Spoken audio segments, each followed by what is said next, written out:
Hey guys, I have something really exciting and fun today. I want to share with you my favorite Asian hair care products. I mean, I've talked and shared a lot about Asian skincare products, and over this past year, I've tried a ton of hair care products from Japan and Korea. So I really want to share with you my favorites from them, as well as review a brand that I'm just totally obsessed with recently.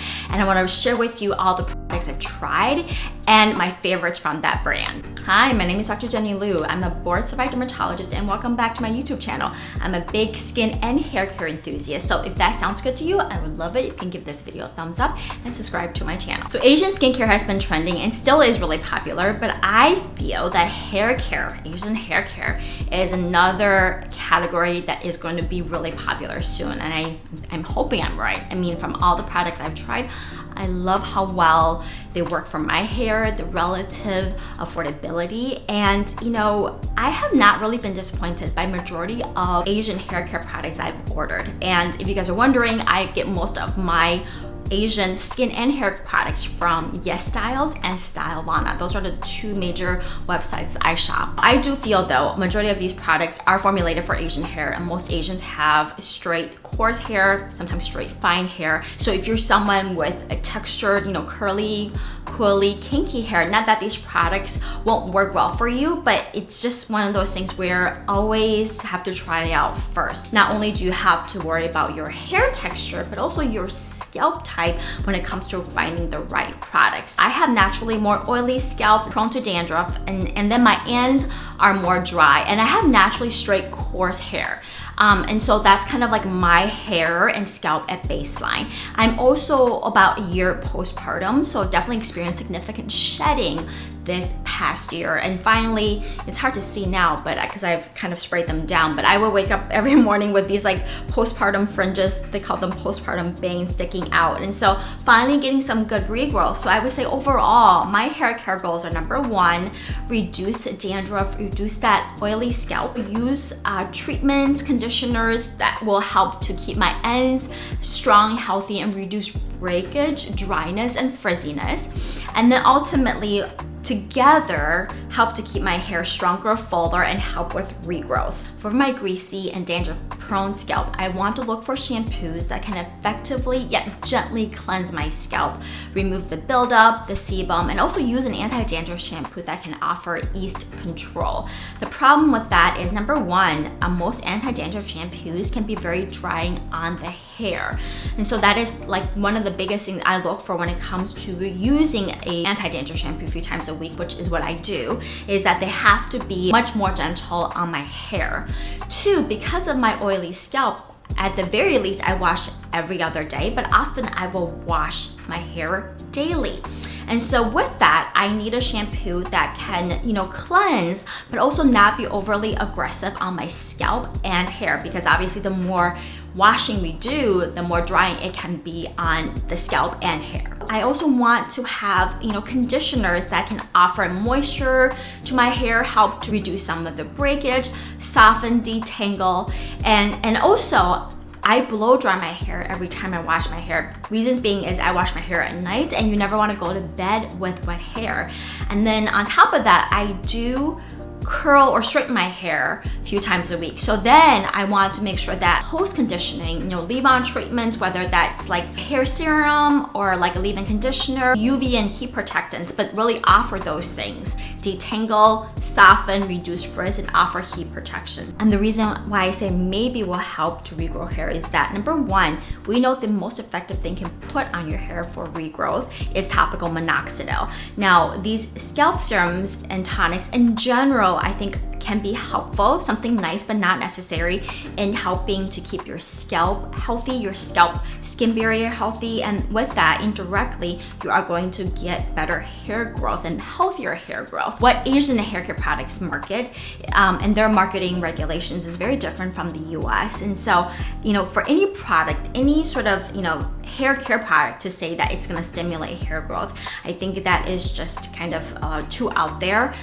There's definitely not enough clinical studies to show that any of these that I'm going to mention today is beneficial or more beneficial than topical minoxidil. But when it comes to growing hair, it's not one thing, it's everything you do. And so by keeping your scalp healthy, by focusing on reducing breakage, and then using other products, I think overall is going to help you achieve, your hair care goals, and especially if you're someone who's experiencing hair thinning. Okay, let's start with the products, and I actually have a ton, so we're gonna get into it. I actually want to start off with the brand that I mentioned that I just have been obsessed with, and honestly have not been disappointed by pretty much all the products I've ordered from them, and that is the brand called Lador. I hope I'm pronouncing that correctly, but it's a Korean hair care brand, and they make a range of products for various different hair concerns, from dry damaged hair to frizzy hair to hair loss. Now, they're most well known for, I think, their keratin based hair care products from my understanding, but they definitely have a wide range of products, from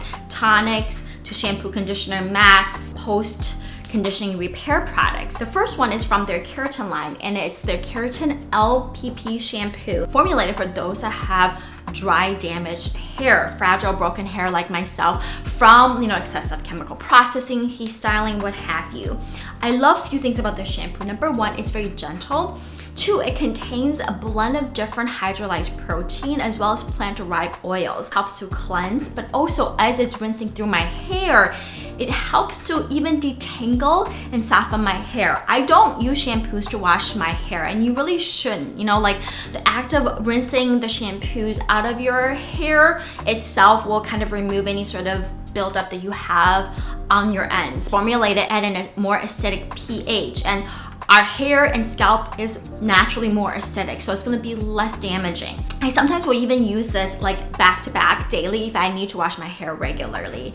I think the only thing to be careful of in general, not of this product in particular, is that when you are using a lot of keratin or hydrolyzed protein based products, sometimes that can build up, and if you have really fine hair, it can weigh it down or even cause brittleness. I've only found that to be true when I actually use like keratin based treatments, not shampoos, because often they don't really sit on your hair or on your scalp long enough to create that buildup. But that's just the one thing, is like if you have extra fine hair, overdoing it with protein or keratin may just weigh it down. But I don't have that issue because I don't have fine hair, and I definitely don't feel like these products have weighed my hair down anyway. I also really love their matching Hydro LPP treatment, which is basically their conditioner.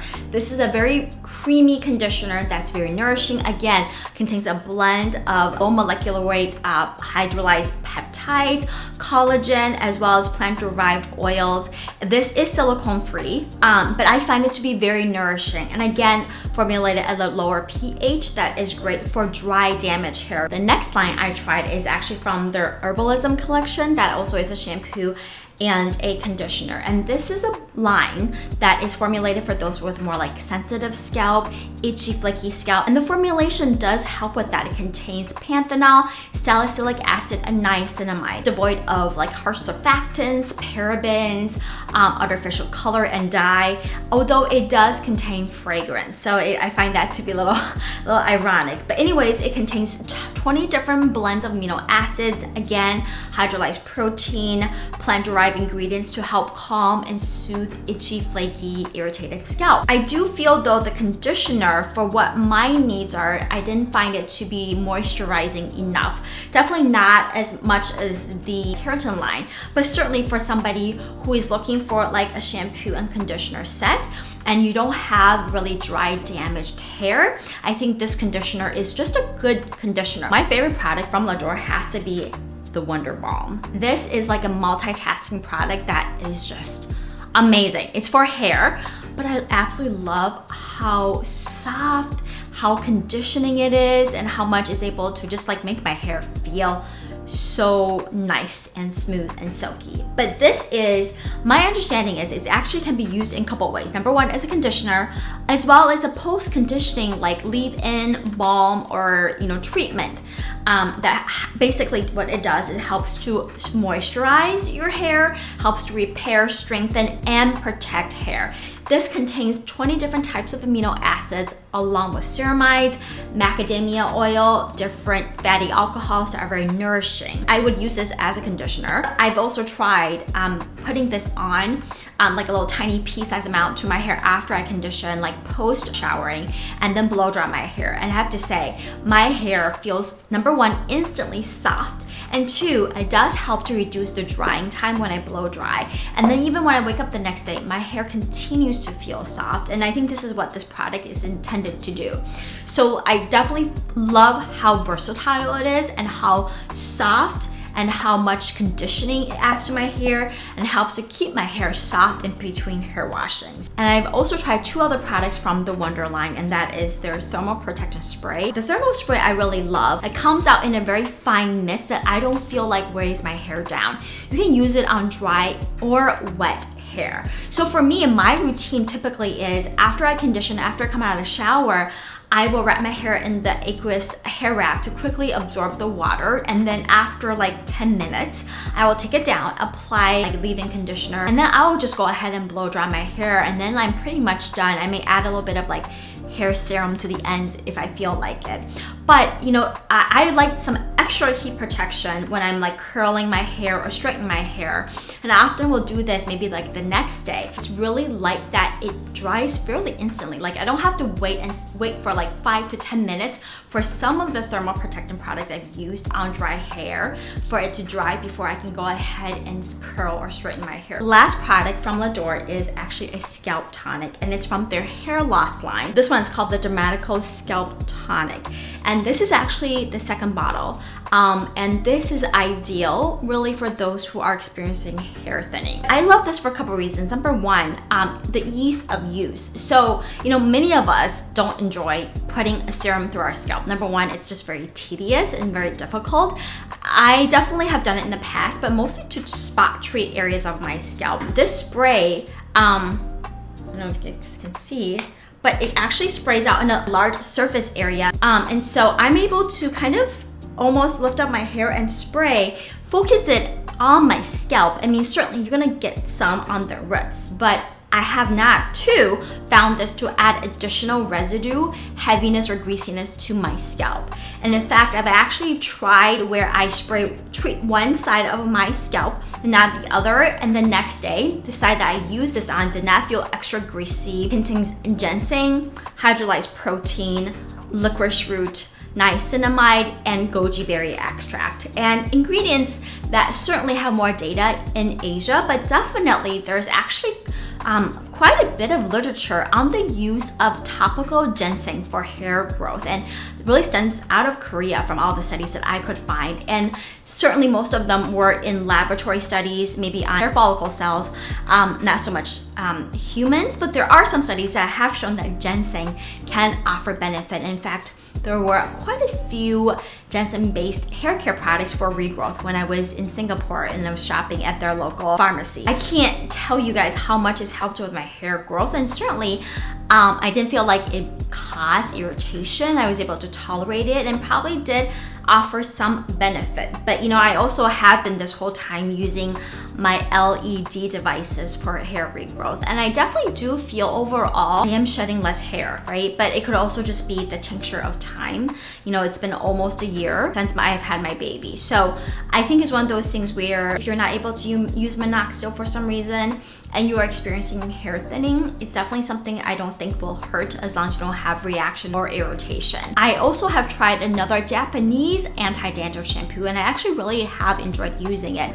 It's called Kaminomoto medicated shampoo, and this is a shampoo that contains an antifungal ingredient that's called pyroxatenolamine, and it's certainly one that is common. I don't know why more common in Asia.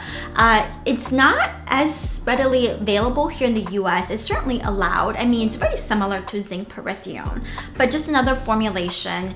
And I think overall, the reason why I like it is because I really like the way it cleanses my scalp, but in a fairly gentle way. And then as I'm rinsing, it doesn't leave my hair feeling really stripped. And that's, like I said, one of the goals when it comes to finding shampoos. I will lather on my scalp, let it sit for at least a few minutes, and then rinse off. And so I have been using this fairly exclusively for, you know, the past 3-4 months, like 1 to twice a week.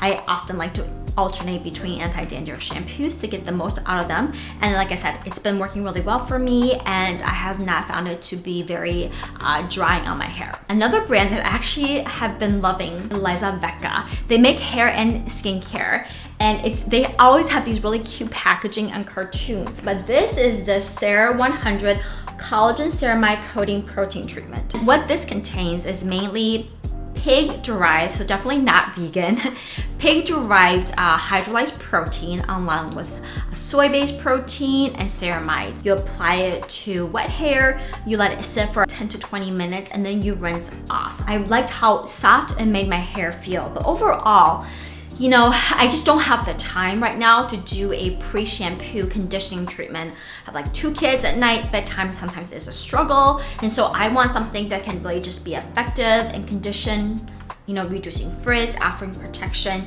And so this is nice, but I just haven't been able to work through it as much as I normally would do without kids. So otherwise, I think for its price, it's certainly something that can make your hair soft, manageable, and potentially help to reduce breakage. Now, one product from the same line I actually really been loving and been using quite a bit is called the Sarah 100 Collagen Coating Protein Ion Injection. I just find the name to be really interesting. I can't quite figure it out. But anywho, this is actually a post-wash leave-in treatment, almost like a leave-in conditioner essentially.